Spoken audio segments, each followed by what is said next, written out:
मैं अंदर जाके कॉफी ले आऊं? नहीं, इधर रखो. देखो మై రౌడిజం సెటిల్మెంట్. చెప్పు. వారం రోజులైంది జిమ్కెళ్ళి, బాడీ బాగా లూజ్ అయిపోయింది.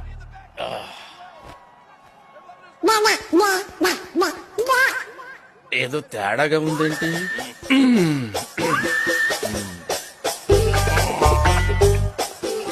ఎంత బాడీ పెట్టుకుని భయపడ్డావేంటి? నన్ను భయపెట్టేస్తావు కదా. అంటే అది రే రామ్, జనరల్ గా రోజు అందరూ ఉంటారు, కానీ వాళ్ళ సండే కదా. సినిమాకి వెళ్ళారు. సినిమా రే, నేనెవరో అమ్మాయికి బీటేస్తే నీకేంట్రా? నేను బీటేస్తా వాటేస్తా. నీ అక్క, నీ చెల్లె, మరి నీకేంట్రా? తు అందరు చలో. मैं नहीं चलूंगी, देखूंगी. చూడు,